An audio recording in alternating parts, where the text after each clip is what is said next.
Hey, salut la gang, c'est Jess, The Harvesting Frog pour l'épisode 53 du VV Frog Show, notre épisode quotidien, 5 jours semaine où on regarde les 3D Collectible Price Movement, puis on fait le tour de notre charte du OMI. So, si vous voulez manquer aucun épisode qui va passer 5 jours semaine, déjà je vous invite à faire un smash sur le subscribe button, un autre sur la clochette, les notifications, puis nous rejoindre sur la famille crypto. Donc on va jumper right away au disclaimer time la gang. Donc n'oubliez pas la gang, on ne fournit aucun conseil personnel financier d'investissement. Tout le contenu qui est fourni par l'équipe est uniquement des fins de divertissement. Vous devez toujours faire vos propres recherches et vous devez toujours consulter un expert financier avant d'investir.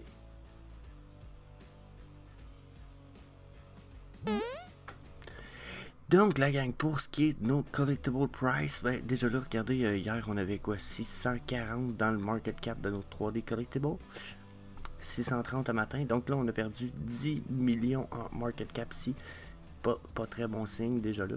Ensuite, si on part sur nos collectible price drop, sur les price rise en fait, on a quand même 40, 36, 32%, 27%. On a des bonnes remontées en prix pour certains collectibles. On a même du 13% dans le bas de la page 1. Ce qui est quand même pas si pire. On va aller voir nos drops à cette heure. 19. Oh, les drops sont peut-être moins importants, mais j'imagine qu'il y en a qui ont touché des bas quand même bas.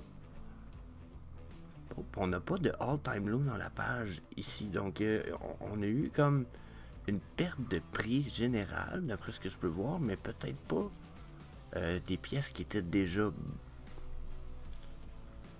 Oh non, c'est pas des pièces qui ont descendu de beaucoup dans le 24 heures. C'est sûr qu'il faut avouer que... Là, il y en a qui vont savoir, là, selon l'heure que je fais la vidéo aujourd'hui, il y a des pièces qui ont descendu plus basses, mais c'est là, exemple, 2-3 heures. Là. Donc, regardez, 330, là, ça doit pas faire très longtemps, ça, là. OK. Donc, le 4 du 5 2022, là.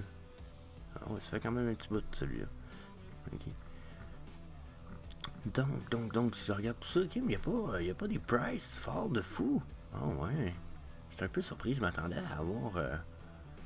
on a Big Tony tombé à son all-time low, mais c'est comme... Tout, quoi que c'est ici, hein, Starlight Up 25, c'est quand même fucking pas cher. C'est un peu ridicule. Oh, un peu ridicule. Je me suis quasiment mordu à la lampe, c'était un peu cave ça aussi. Oh my god. Il y a des affaires de... Il y a des affaires que j'aurais voulu avoir à ce prix-là, tu sais, puis hey, je pense que regardez ça, c'est ridicule, ça se vendait 60, ils se vendent 25 en ce moment. Fourrade. On va aller voir la différence avec le all-time low, je sais même pas si on va avoir de quoi de fourrade à dire à matin, parce que les opportunités sont toutes là, là. J'ai comme pas besoin de vous en dire tant que ça, là. La plupart d'entre vous le savez, les voyez, hein. Puis les connaissez aussi. C'est 35 le Snow Globe, quand même. 139, wow. 60 ça aussi, c'est ridicule. What the fuck.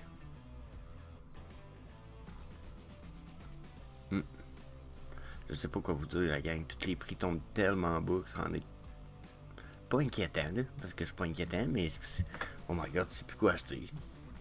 Puis quand je dis sais plus quoi acheter, je suis pas assez riche pour tout acheter, mais oh my fucking god, 159, c'était quoi le plus bas? 150.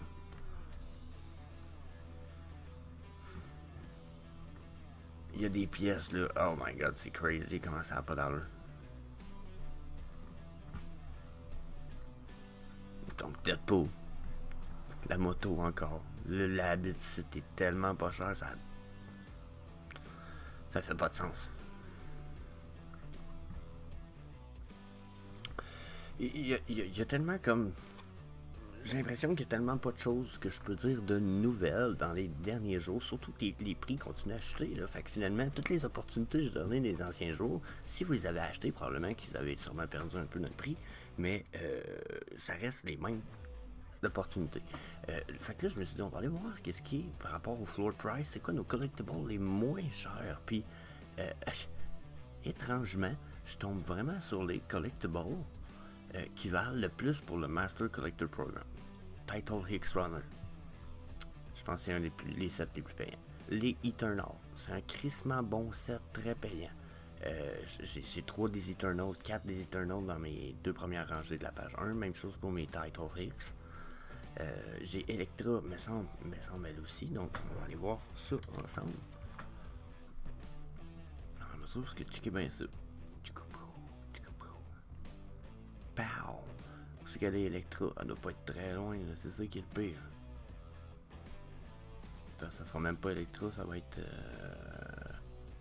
d'autres choses qui vont être écrites ici. Je pense que c'est là, faut que je check. Electra. 13,25 pour 183 piastres. Si tu as besoin d'en rajouter vraiment autant que ça, genre c'est ridicule un petit peu là. Ok, puis je trouve ça drôle que ce soit tout le temps nos plus payants qui donnent le plus de Master Collector Points. Je sais pas pour le Holiday Groot par exemple. On va faire Groot. Holiday Groot. 6,25 pour le set à 122$. Ça reste quand même un set qui va être fucking payant tout à l'heure dans la mesure où ça je l'ai déjà dit aussi. Le set de Groot, ça va être un set de Noël au complet. Dans le temps des fêtes, tout le monde va vouloir avoir. Puis, mais qu'il y ait des showrooms, etc. Là, tout le monde va être fan de pouvoir présenter ces Groot qui dansent un peu partout. Là. Moi je dis, là on a l'occasion de faire des photos avec nos Groot, mais éventuellement on va pouvoir faire des vidéos avec ça. Là. On va pouvoir enregistrer comme le monde qui font, mettons, une danse dans le temps des fêtes avec 2 Groots qui dansent à côté d'eux autres. Puis, hey, on a plein d'affaires à faire avec ça, ça va être fucking nice. Donc, puis en ce moment, checker. En ce moment, les 7 là, 108$ pour le set. C'est n'importe quoi. Là. Le set va valoir 1000$. C'est trop un character qui est aimé puis qui va être aimé, puis les gardiens de la galaxie c'est pas fini, donc ça là, fucking light. Je parle pas d'Invisible Woman, je pense pas que ça vaut grand chose. Le Monsieur Knight, si je me trompe pas, c'est sa première appearance, donc genre ça c'est le common, vous allez me dire, mais c'est un first appearance, c'est. Pourquoi lui, ses chiffres, on dirait qu'ils sont bizarres. C'est moi qui est dans le. Je sais pas. Mais lui, là, toutes les deux, c'est des first appearance. D'après moi, à ce prix-là, c'est du n'importe quoi. Aller chercher un low min de ça, puis dormir là-dessus. Je dis pas que ça va être un personnage qui va être très apprécié, par exemple. Je vous avoue que. C'est peut-être. Ça va dépendre beaucoup de sa popularité avec la série qui est en train de sortir, mais sinon, Chris. Si je continue, Invisible Woman, ça c'est les Fantastic Four. Si on fait ici, on fait notre petite recherche, aller voir les Fantastic Four. Ils nous donnent quoi? Fantastic Four, Middle Marley, 10.75. Donc quand même pas si peu. Pour je sais pas combien le set. On va aller voir ça rapidement. Donc le set complet, 630$. Quand même pas si peu. Ce qui remonte le set, c'est surtout Doctor Doom. Mais sinon, hey, Human Torch 48. Oh my god. Human Torch, hey, il avait monté justement, checker, il a monté tellement haut, je me disais plus jamais je vais pouvoir acheter ça. Human Torch 48. Fuck yeah, allez chercher les low mint. Ça c'est nice. Ça c'est des opportunités que j'avais pas repensé, puis que là je vois, puis c'est comme oh yeah. Les Cryptkins, même affaire. Les Cryptkins. Les fucking Cryptkins. Donc un set complet en ce moment, gang, checkez ça. 478 pour tout ça. Ça vous donne combien de Master Collector, les Cryptkins? 18.25. Puis ça, ben, c'est peut-être pas la bonne série, mais si c'est l'autre série, c'est quand même un bon petit facteur. Quoi qu'il y en a peut-être rien qu'une série finalement. Mais, vous comprenez l'idée? C'est full Master Collector Point. Toby, même affaire. Là, ça, je suis outré de te voir. Coca-Cola, ça me tue. Ça me tue, sérieux. Je suis comme, non, vous l'avez pas compris, là. On devrait FOMO, là. Selon moi, on devrait FOMO en cette série-là.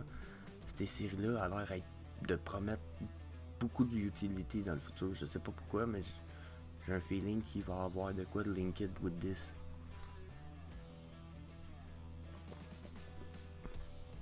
Moi, j'ai gros feeling là-dessus. Les prix sont ridicules. Mais Starlight Orb aussi à 25. Peu importe les low min tout pas rendu là, je suis pas mal sûr que ça va avoir un utility linked avec ça. Puis hey, le set complet 183. Wow. Ça donne envie de vendre une pièce pour aller acheter le set au complet. À ne pas faire. à ne pas faire. Ben, c'est mon avis personnel, à ne pas faire. On hold, puis on trouve de la value, puis on rajoute de la value si on veut acheter de quoi. Qu'est-ce qu'il y a? Qu'est-ce qu'il y a, oui. Je sais pas si les gens vont te voir que tu viens me déranger, là. Oui, mais là. Hein? Ok. Au moins qu'ils voient que c'est pourquoi tu me déranges. Hein? Ok, regardez. C'est la rominette.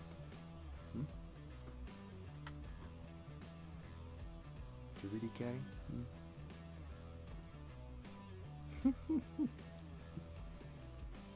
Elle aime ça. Elle aime ça faire des coups. Elle ronronne. Je sais pas si vous pouvez l'entendre. Elle ronronne, hein?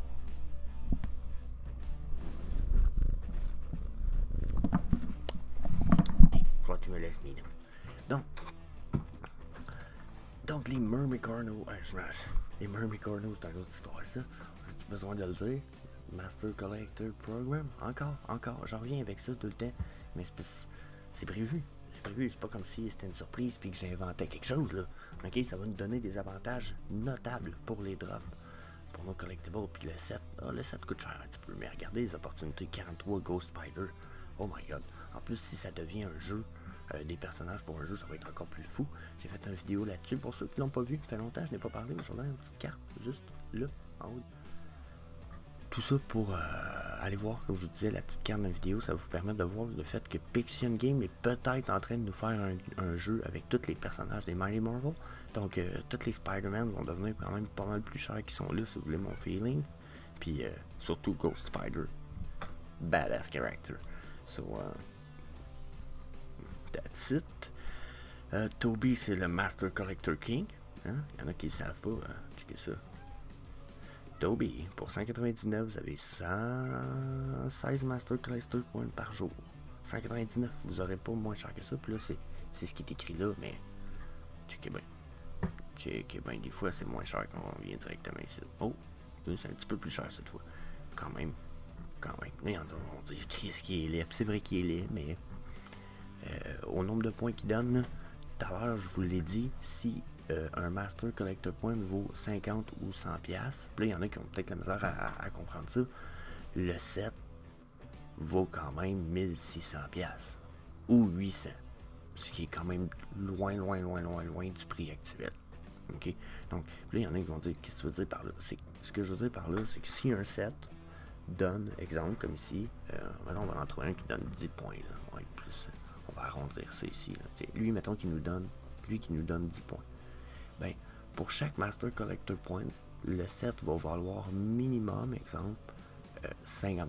Comme là, si lui, il dit, j'ai 10 Master Collector Points, mettons qu'on l'arrondit, il va valoir 10 fois 50$. Ça veut dire que le set va valoir minimum 500$. Là, en ce moment, c'est correct, il dépasse ça. Mais là, si on dit, un jour, qu'un Master Collector Point équivaut à 100$, bien, ce set-là, qui en donne 10, va valoir 100 fois 10. Donc, il va valoir 1000$ minimum le set. Donc, juste là, il taperait over sa value pour... Ah, c'est un golden moment. Oh my god, c'est ridicule ça.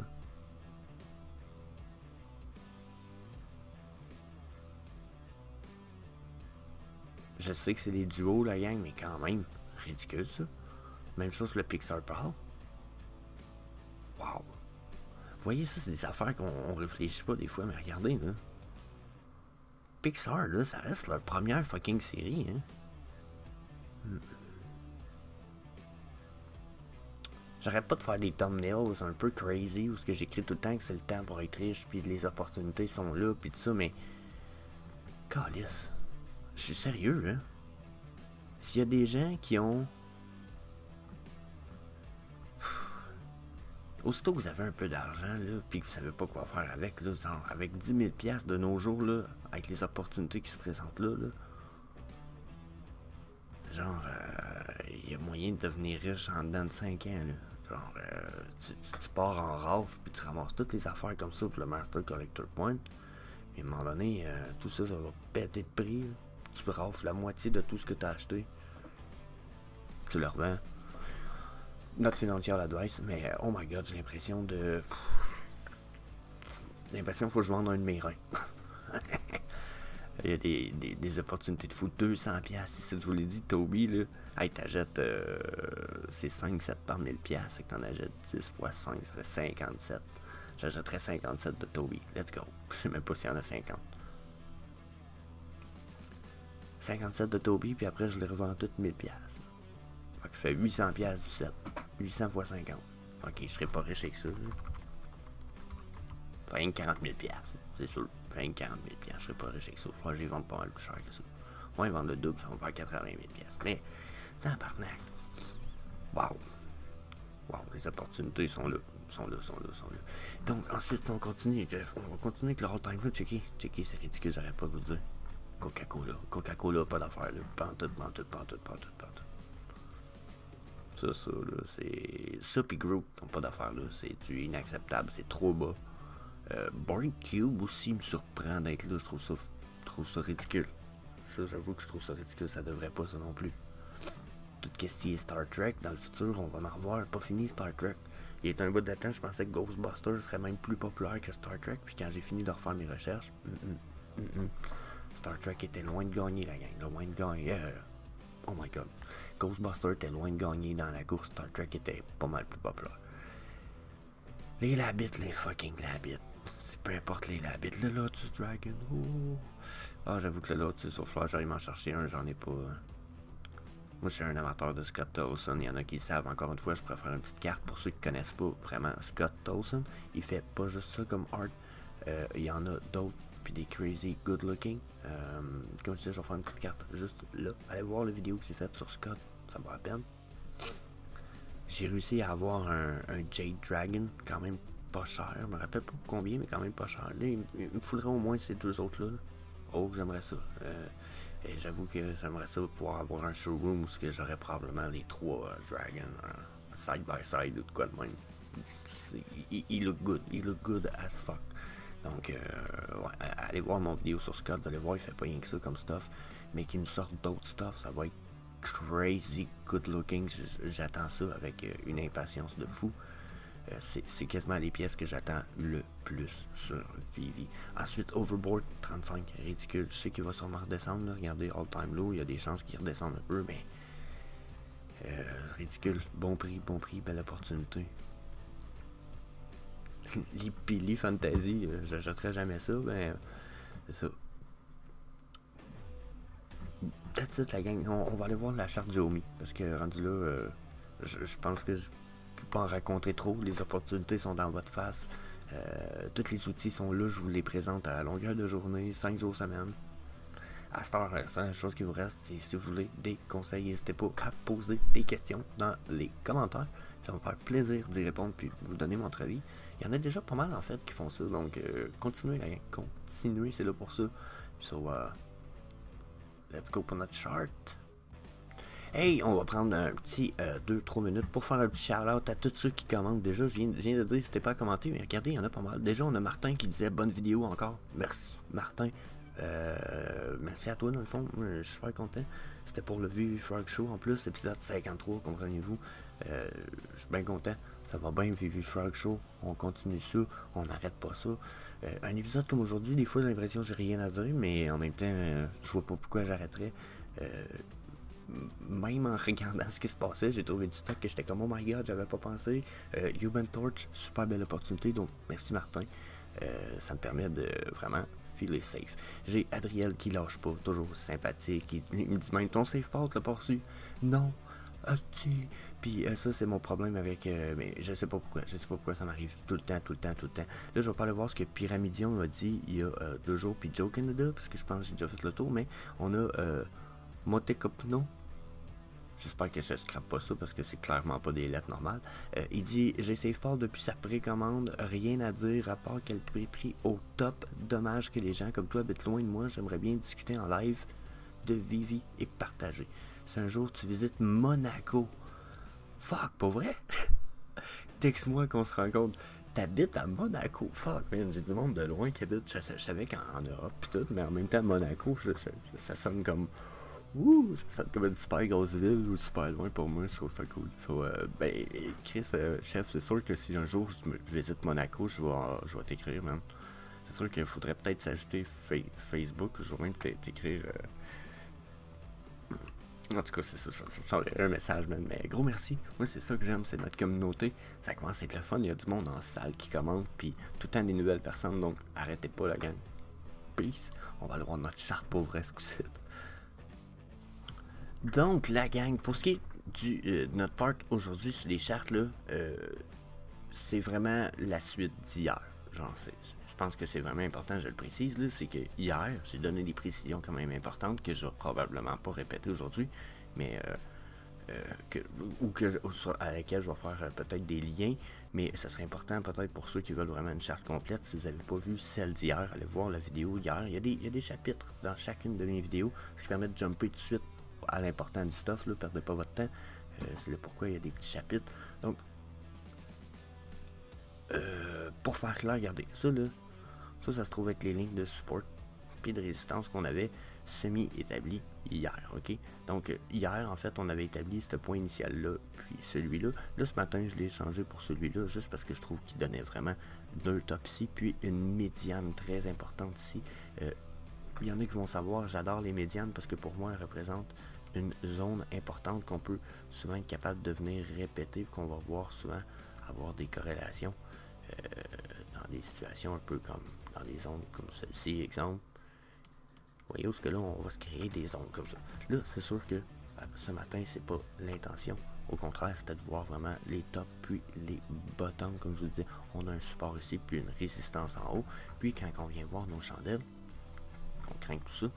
Hier, vous voyez, on a eu, comme je disais, hier, je dis, on va tenter de percer, mais on semblait justement avoir un refus.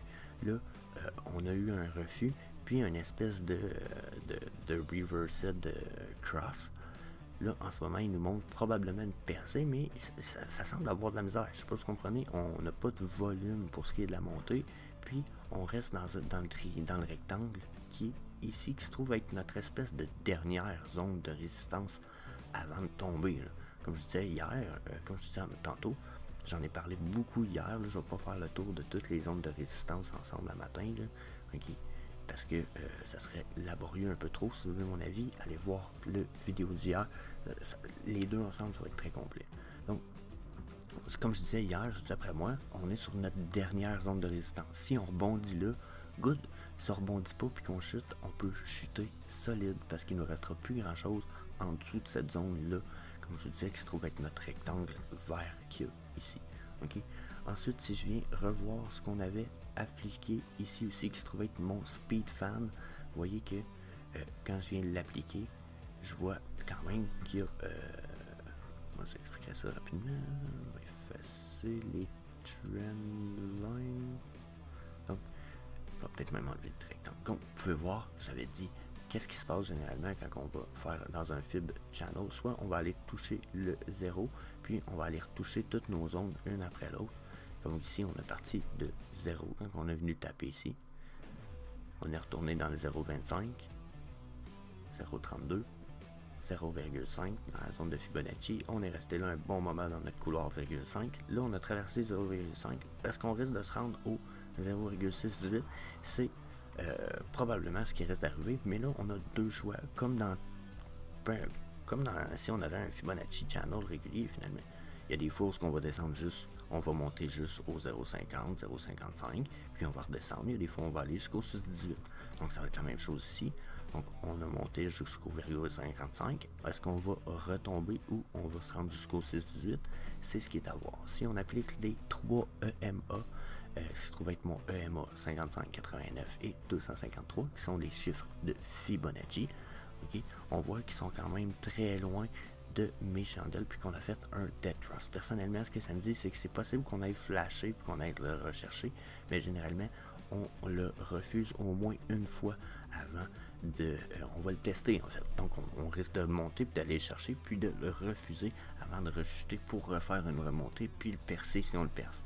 Donc là, ça va être à voir ce qui se passe avec ça ici, à savoir si nos EMA, eux, continuent dans cette direction-là, mais peut-être que nos chandelles vont finir par se rendre là, puis aller les tester avant de rechuter. Si on a une rechute, là, peut-être qu'on pourrait avoir une remontée, mais généralement, on pourrait vraiment prévoir une rechute, parce qu'aussitôt qu'il y a des zones de résistance, d'habitude, il y a au moins un test sur la descente avant de retester sur la montée. Donc c'est rare qu'on va aller percer là, directement. Regardez ici, il y a eu des tests là. Avant de percer une zone, on a testé une couple de fois. Ici, même chose ici, on a testé. On pourrait presque dire qu'on a failli aller retester. Puis là, ben, là on traverse. Ça va être la même chose qui va se passer dans cette section-là, ici. Donc c'est ce que je m'attends de prime abord quand je vois tout ça ici. Ensuite, on avait aussi un Fibonacci Channel qui était appliqué à partir de la dernière chandelle sur le bottom là. Pour l'instant, on semble la respecter, ce qui me donne un petit peu, moi j'ai l'impression que je vois super bien ce qui se dessine, mais pour l'œil moins averti, c'est fatiguant. Donc notre Fibonacci Channel, lui, encore une fois, et là il y en a qui vont dire t'arrêtes pas avec Fibonacci. Non, ça reste un de mes meilleurs amis. Il démontre des effets super puissants de la nature. Puis là en ce moment on aurait probablement touché un bottom, ce qui jusqu'à un certain point mon espérance là, si vous voulez mon avis, pour la simple et bonne raison que, attendez, je cherche le rectangle, que si on ne rebondit pas, après on chute. Puis si on chute, 0,20 c'est notre prochain rempart ici, puis ensuite on parle de 0,11. Donc on essaye, on aimerait probablement mieux pas tomber là, mais en même temps si on y arrive, tant pis, c'est parce qu'on est dû pour y arriver, puis qu'on risque d'être ça risque d'être le dernier bottom, puis en plus on va pouvoir repartir de plus belle ensuite. Donc là, la gang, il est quand même important aussi de noter que si on recule la charte du Omi toujours sur le daily, puis qu'on va quand même sur une longue time frame, là, je peux y retourner avec un ancien Fibonacci Trend Base que j'avais mis, qui se trouve à être placé ici, sur le top, le low et l'ancien top, le all-time top après. Puis, regardez ce qu'on vient de tomber. On vient de tomber sur la zone de 0,5. Donc, là, ce que ça veut dire généralement, c'est qu'on a deux possibilités. Bien entendu, soit on rebondit dessus, parce qu'on regardez aussi, on est sur le même bottom qu'on est ici, donc puis sur le top qu'on est. Donc soit on rebondit là-dessus, mais on est reparti sur la montée comme ça semble le présenter, ou généralement on fait un peu comme dans les mouvements qu'on voit dans les Fibonacci, c'est qu'on va aller chercher notre Pocket Golden Zone à 0,618. Donc si on se descend là, on descend, on perd un 0. Donc ça serait inquiétant. Probablement que notre bottom serait ici. C'est aussi le pourquoi, comme je disais, ceux qui n'ont pas vu la vidéo d'hier, vous voulez aller voir un peu la vidéo d'hier pour être capable de faire une corrélation avec toutes les zones dont je voulais parler. Mais regardez ça ici, c'est notre entre-deux. Là, ça va être le dernier palier avant de tomber sur notre all-time low. Puis là, on est déjà en train de rebondir sur l'avant-dernier, ce que moi je juge être le dernier palier de résistance importante. Là. Ça ici, je ne juge pas que c'est des résistances importantes ou des supports importants, mais mais vous voyez ici, là, il faut vraiment qu'on continue à monter, parce que si on remonte pas, c'est pas bon signe. Par contre, si on est parti pour une attendez un petit peu, on va s'appliquer un peu. Si on est parti pour remonter à partir de là, notre prochain top serait logiquement 0, on pourrait dire quasiment 0,60, mais on va y aller avec les prix justes, 0,59, 129. Donc possiblement une belle remontée à venir avant que probablement on rechute. Encore une fois, si cette fois il faudrait qu'on rechute, on partirait. Oups, non, je ne suis pas parti avec un super bon lot, mais attendez un petit peu là. Le high, je veux dire, il était pas très bon. On va le mettre en haut.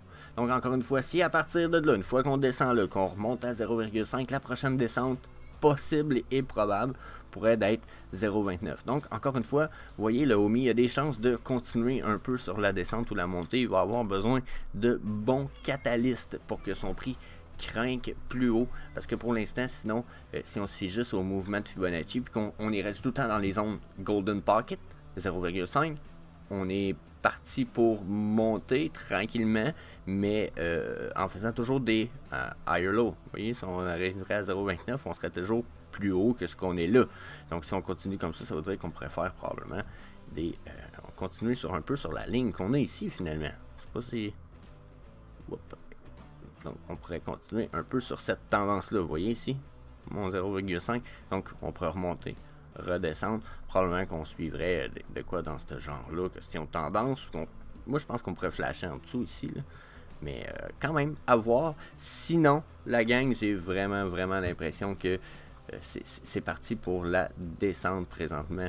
Il n'y a pas vraiment d'autre option à mes yeux. Mais on va aller voir quand même qu'est-ce qu'ils nous disent nos indicateurs sur le 4 heures. Comme là, on a vu le EMA sur le daily. On va aller voir sur le 4 heures. Il nous dit quoi, le petit monsieur EMA pour Exponential Moving Average. Donc, présentement, on est loin un peu de mes EMA, mais on y retournait comme tranquillement. Sauf que quand je vois ça ici, j'ai l'impression que je vois un triangle ici. Je sais pas si c'est moi qui ai des patates frites un matin, mais ça. Donc, probable un peu. Il semble avoir une compression ici. Clairement, il semble avoir une compression. Est-ce qu'on va la briser vers le haut, vers le bas? Pour l'instant, les volumes sont pas très significatifs, mais il y a eu un refus clair ici de la montée, aussitôt qu'on s'est approché de notre EMA 55. Donc, on a testé, puis là, on s'en tient loin. J'ai l'impression qu'on continue à s'en tenir loin. J'ai pas un bon feeling pour ce qui est de ça de prime abord, mais Aikin Ashi me disent plein de reversal trend, donc pas très fiable ça non plus. Ok, on va aller voir qu'est-ce qu'il pourrait nous dire dans le cas présent. Oh, c'est l'heure que le minou va manger, je sais pas si vous avez entendu ça, mais c'est le bruit de la craquette qui tombe dans le petit pot du chat. Oh yeah. So, attends un peu, là, je cherche mon motherfucker pendant que je raconte mes niaiseries là. Bon, on va y aller avec le Kuma Multimate Magdi. Ça a l'air que je n'ai pas trouvé le motherfucker. On va utiliser celle-là. On va aller à l'autre ensuite. Donc ici, on est uptrend. Oh, on a regagné des chandelles vertes. Notre Instagram du Ultimate Magdi Multi-Time Frame. Ça, c'est interesting. Ça pourrait être signe qu'on va regagner de la puissance, qu'on va repartir. Par contre, ils sont de grandeur égale, par exemple, donc j'espère qu'ils vont regagner en puissance. Ça serait intéressant probablement qu'on n'ait pas trop une perte, parce que sinon ce que ça va signifier, ça veut dire futur croisement, mais là, c'est pas le cas. Là, mon Instagram semble me dire au contraire que ça va bien. On va le voir pas Aikin Ashi, mais chandelle régulière. Même chose, 3 chandelles de mon histogramme quand même de valeur égale. Pour l'instant, manque de volume un petit peu sur mon 4 heures ici. Donc là, j'ai peur qu'on perde la puissance personnellement et qu'on croise. Ça va être intéressant de voir dans 1h20 ce qui se passe avec tout ça.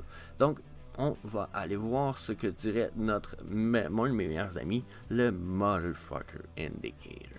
Donc, le Motherfucker Indicator, il me dit « Oh, la uptrend pourrait continuer sur 4 heures, ça serait pas fini. » Donc, possible test du EMA 55, ça veut dire, selon moi, ici. Mais en même temps, peut-être même pas. Je dis ça, mais peut-être pas. Regardez mes short time frame de mon multi time frame de stochastique RSI. Lui, il me dit carrément t'es peut-être déjà rendu en haut bientôt, mon papy. Puis on sait que la ligne grise bouge plus vite que la bleue et la verte. Donc, dans 1h20, on risque d'avoir un mouvement probablement qui va nous confirmer qu'est-ce qui se passe avec la suite. Possible chute, possible remontée. D'après moi, on va avoir droit au moins à une deuxième petite vague sur la descente avant peut-être qu'on ait une percée de la remontée, ce qui pourrait nous amener au-dessus de nos EMA. Là. Si on réussit, si notre ligne verte ici réussit à kicker un peu dans nos chandelles, assez que quand on va se rendre ici, ça pourrait nous redonner un petit kick après la mini drop qu'on risque de vivre dans tout ça. Donc, zone importante pour le OMI ici. Je pense que c'est à ne pas négliger. Pour ce qui est, quand on va en Aikin Ashi, j'ai un peu la même chose, sauf que ma ligne ici est plus basse. Donc, possible que on monte. Mais n'oubliez pas, hein, c'est pas parce que la ligne verte ou que ces lignes-là montent ici qu'on peut nécessairement dire qu'on est uptrend. Il y a des fois où on était en montée, puis finalement on a quand même perdu de la puissance. Là, j'ai pas d'exemple précis, mais je me rappelle clairement que c'est déjà arrivé dans le passé. Donc, ensuite, là, on est sur 4 heures. Ça ici, on va aller voir le daily. Il nous dit c'est quoi? Sur le daily, c'est quand même intéressant, justement, compression sur le daily de nos chandelles. On avait une downtrend, puis on a 2 chandelles de reversal trend, donc uptrend à venir, d'après ce qui se passe là.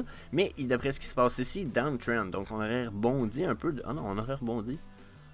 Oh, on pourrait repartir en uptrend. Oh, ouais, intéressant. Donc on serait en train de rebondir un peu, contraire de ce que j'avais cru qui se passerait. Étrange qu'on serait un peu uptrend. J'avais l'impression qu'on continuerait sur notre downtrend. À cette heure, à voir si la uptrend doit être suffisante pour nous regarder. Regardez, vous savez un peu ce qui peut arriver quand on a des quand ils nous disent qu'on s'en va en uptrend, là, regardez ici, on était supposé s'en aller uptrend pour le Motherfucker, puis aussi pour le Cool Mom Ultimate Magni. C'est pas une belle remontée, ça, c'est une belle straight line. Même ça ici, ça a été de plus belle remontée que ce qu'on a pu avoir. Donc, ça veut rien dire pour notre OMI, surtout que les EMA sont super loin. Donc, à voir.